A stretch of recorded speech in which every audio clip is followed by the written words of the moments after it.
সভাত জনাই লৈছোঁ মই বৰ্তমান আছোঁ উপস্থিত মৰা কলঙত। এয়া এক ৰাতিপুৱাৰ সুন্দৰ পৰিৱেশ। আমাৰ গাঁৱৰ জীৱন ঠাণ্ডাৰ দিন। এই ঠাণ্ডাৰ দিনত আমাৰনো গৃহস্থসকলে বা গাঁৱৰ ৰাইজে কি কৰে তাৰে এটা পৰিৱেশ মই আপোনালোকক দেখুৱাম এতিয়া আজি। ইয়াত দেখিছে কুঁৱলীয়ে গোটেইখন আৱৰি আছে। ৰাতিপুৱাই পুৱাই তেওঁ দুৱাৰ বা জপনা খুলিছে আৰু এইটো এটা নিয়ম গাঁৱৰ জীৱন। যেতিয়া গৰু ছাগলী আছে, গৰু ছাগলীবোৰ এৰাল দিবলৈ নিব। এয়া গাঁৱৰ পৰিৱেশ। ধান ধুনীয়াকৈ থৈ দিছে। পুহমহীয়া ধান মাৰিবলৈ আছে, এতিয়াও মৰণা দিবলৈ আছে। আজিকালিতো গৰু কমিছে। এয়া শুনিছেনে ৰাজহাঁহৰ শব্দ? পাতিহাঁহ ৰাজহাঁহৰ কোহালত গাঁৱৰ জীৱনবোৰ সাৰ পায়। গতিকে এয়া এক সুন্দৰ পৰিৱেশ। গঁৰালত হাঁহৰ শব্দ। এয়া গৰুকেইটা এৰাল দিবলৈ তেওঁ গৰু গোহালিৰ পৰা খুলিছে। এই ছবিবোৰ আচলতে নোহোৱা হৈ গৈছে, দুষ্প্ৰাপ্য হৈছে।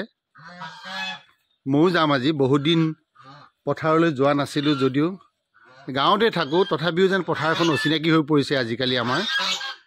গতিকে এতিয়া মই তেখেতৰ সৈতে পথাৰলৈকে যাম। কেনেদৰে গৰু লৈ যায় আৰু ক'ত এৰাল দিব অকণমান চাবলৈ যাম আজি।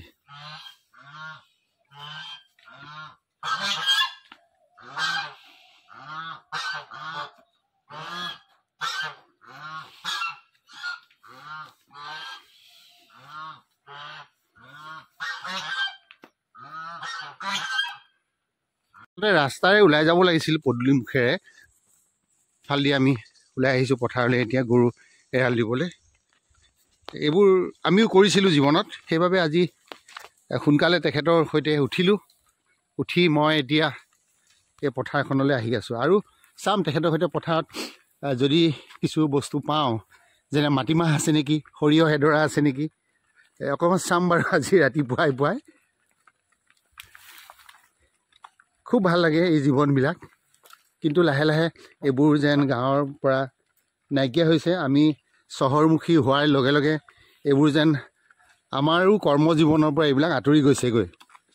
সেয়েহে আজি মই উঠিলোঁ সোনকালে তেখেতৰ সৈতে।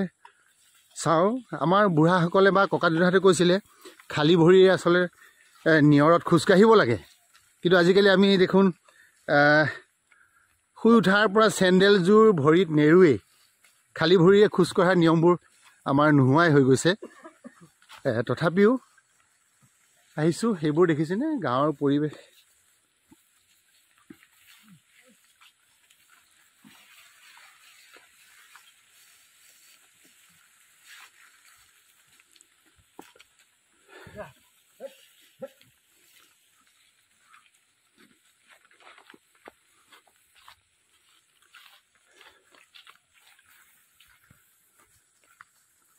কুঁৱলীৰ মিঠা আৱৰণ,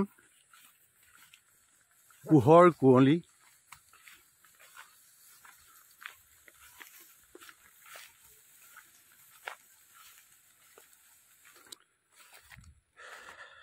এয়া কুঁৱলীৰ মাজতে এডৰা সৰিয়হ দেখিছোঁ।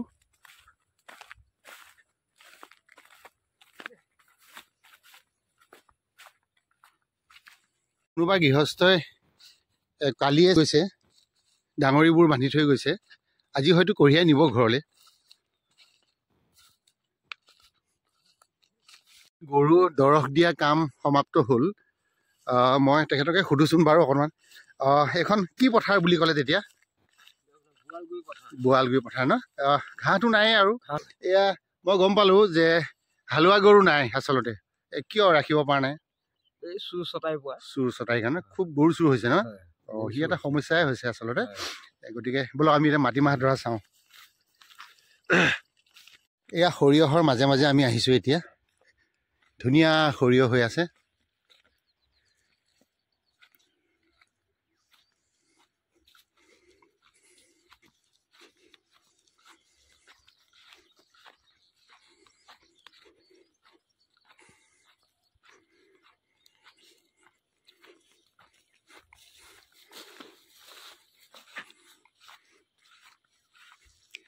এয়া মগুমাহ নেকি? অঁ, হয়তো আকৌ এয়া মগুমাহ আচলতে মাটিমাহ এইফালে আছে আজি সঁচাকৈ পথৰুৱা এটা পৰিৱেশ ভাল লাগিছে এইয়া মাটিমাহ ইতিমধ্যে পকিছে এইবোৰ সেইবিলাক পকিছে তুলিব হ'ল এতিয়া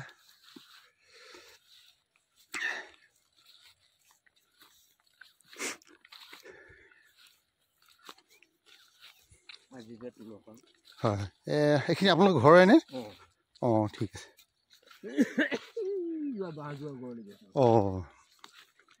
দুবিঘামান আছে চাগে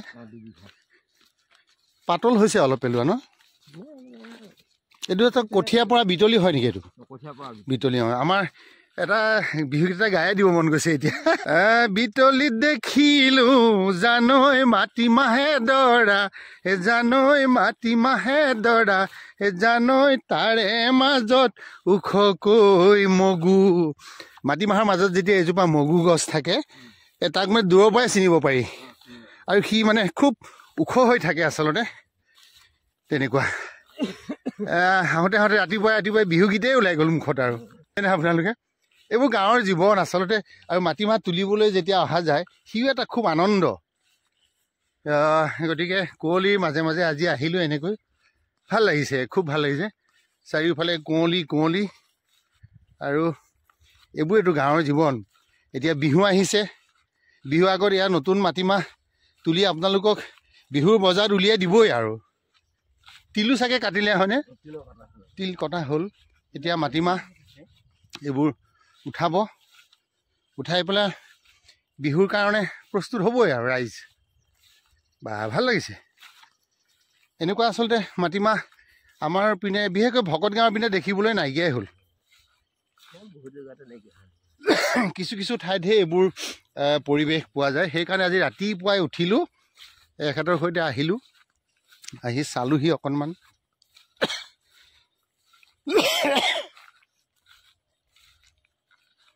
বেয়া নাপাব ৰাইজ কাহ আহিছে কুঁৱলী খাইছোঁ যে সেইকাৰণে কাহ আহি গৈছে এতিয়া ঘৰত বৰ আনন্দত বা সুখত বুলিয়ে ক'ব লাগিব থাকোঁতে পথাৰলৈ নাহোঁৱেই এতিয়া আগতে যদিও পথৰুৱা কাম কৰিছিলোঁ এতিয়াতো পথৰুৱা কাম নকৰাই হ'লোঁ সেইবাবে অকণমান ঠাণ্ডা পালেই দেখোন কাহটোৱে একেবাৰে ডকচি আহে বেয়া নাপাব ৰাইজ এয়া চাওক চিঞিবোৰ এয়া ভাল হৈছে আৰু কেইদিনমান লাগিব তুলিবলৈ নে আজি তুলিবই অঁ পৰঠি হৈছে আৰু ন ঠিক আছে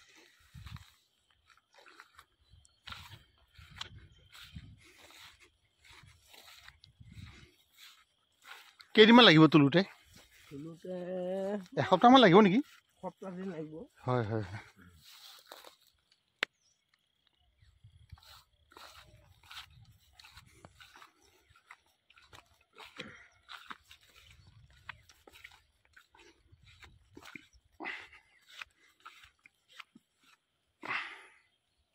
হয় এইখিনি সৰিয়হো তেখেতৰে গতিকে সৰিয়হ কেইবিঘামান আছে 5 বিঘা আছে 5 বিঘা ন এবাৰ ভাল হৈছে নে যোৱাবাৰতকৈ সৰিয়হ ভাল হৈছে নে ঠিক আছে এয়া ফুলি আছে সৰিয়হ অলপ পেলোৱা দেৰি হৈছিল নেকি সৰিয়হটো অলপ দেৰি হৈছিল অঁ ঠিকে আছে নহ'লেতো বিহুৰ আগত তুলিবই হৈ যায় ঠিক আছে দিয়ক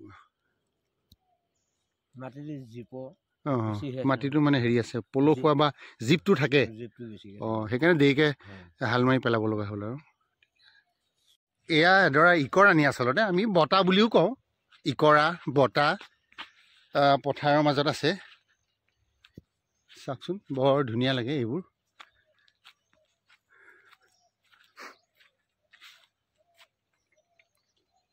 জংঘল বুলিবলৈ এইকণে আছে চাগে আৰু কৈ ভাল লাগিব আচলতে আমি ইয়াত কি বিচাৰিছোঁ বুলি যদি কওঁ তেনেহ'লে আমাৰ গাঁৱৰ ভাষাত কিছুৱে ঘেঁহু বুলি কয় বটাৰ মাজত এবিধ মানে খাব পৰা খাদ্য ওলায়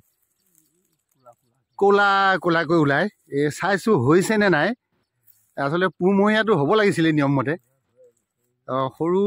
সৰু নহয় আচলতে পেটুলা হয় মানে বটাডাল শকত হয় মাজতে আমাৰ ভাগ্যত আজি চাগে নহ'ব কিজানি বটা ফালি চালে গম পোৱা যায়। আজি আৰু চাগে আমি আপোনালোক ঘেঁহুটো দেখুৱাব নোৱাৰিম চাগে। এইবোৰ কৰিছিলোঁ কাৰণে আপোনালোকক দেখুৱাইছোঁ, মনলৈ আহি গ'ল।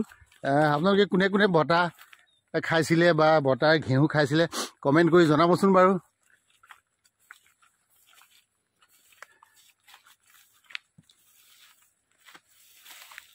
আমি আচলতে ঘেঁহু মানে নাপালোঁ আৰু উপায় নাই, আজি দেখুৱাব নোৱাৰিলোঁ আপোনালোকক। এইয়া বান্দৰ কেঁকুৰাও আছে ইয়াতে।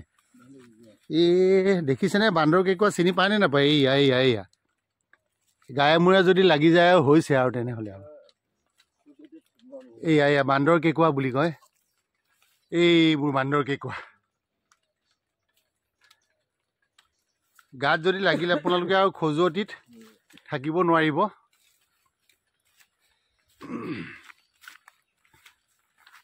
দিন যাবলৈ বেছি দিন নাই আৰু 8 তাৰিখ হৈছে, তথাপিও 20 দিনমান আছে। বিহু বুলি কেনেকুৱা প্ৰস্তুতি? আগতীয়াকৈ বিহু কিবা যোগাৰ জাতি মনত ভাবিছেনে? মাঘ বিহু আহিলেই যেতিয়া মাহ তিল এইবোৰ বৰা ধান হয় ৰেডি হৈছে আৰু নহয়নে? শুকুৱাইছে পথাৰত সান্দহ চিৰা পিঠা এইবোৰ। সান্দহৰ কাৰণে ধান উখুৱাইছে চাগে? মহঙীয়া ধান নহয়। ঠিক আছে বাৰু, ভাল লাগিল। বিহুৰ কাৰণে কিবা এটা কৈ দিয়ক ৰাইজক, বিহু আহিছে বুলি পেলাই। ভাল লাগিছে ন? ঠিক আছে বাৰু। ময়ো আপোনালোকক সেৱা মানে জনাইছোঁ। ৰাতিপুৱাৰ এই পৰিৱেশটো দেখুৱালোঁ আপোনালোক গাঁৱৰ ৰাইজৰ কি হয় আচলতে, কেনেকৈনো গাঁৱৰ মানুহে মানে পথাৰলৈ আহে, গৰু ছাগলী এৰাল দিয়ে, পথাৰখনলৈ আহে, তাৰে এটা সৰু ভিডিঅ' কৰিলোঁ। যদি আপোনালোকে চাই ভাল পাইছে তেনেহ'লে লাইক কমেণ্ট শ্বেয়াৰ কৰিব আৰু ৰ'দালি দৰ্শন ইউটিউব চেনেলটো আগুৱাই যোৱাত সহায় কৰিব বুলি আজিৰ ৰাতিপুৱাৰ এই ভিডিঅ'কণ ইমানতে সামৰণি মাৰিছোঁ। সমাগত নতুন বছৰ 2024 বৰ্ষটো যাবলৈ আৰু মাত্ৰ 2-3টা দিন আছে। আজি 24 তাৰিখ হ'ল, গতিকে আৰু মাত্ৰ 6 দিন আছে। নতুন বছৰৰ শুভকামনা জনালোঁ পথাৰৰ মাজৰ পৰাই, কুঁৱলীৰ মাজৰ পৰাই। গতিকে সকলোৰে অনাগত দিনবোৰ ভাল হওক তাকেই কামনা কৰিছোঁ। আৰু আমি এতিয়া ঘৰলৈ আহি আছোঁ। এইখনেই হৈছে মৰা কলঙৰ পথাৰ। সুন্দৰ এটা পৰিৱেশ। দেখিছিলোঁ চব আছিলে গাঁৱতো, এতিয়া গাঁৱৰ পৰা অকণমান দূৰত থাকোঁ বাবে গাঁৱৰ পৰিৱেশ বিচাৰি এনেদৰে ৰাতিপুৱাই পুৱাই পথাৰলৈ আহিলোঁ আৰু খুবেই ভাল লাগিছে। আপোনালোকেও চাগে ভাল পাব এনেকুৱা পৰিৱেশ পালে। কুঁৱলীয়ে বাট ভেটা এই ৰাতিপুৱাটো আপোনালোকৰ সকলোৰে মংগল হওক তাকে কামনা কৰি আজিৰ ভিডিঅ'টো ইমানতে সামৰণি মাৰিছোঁ।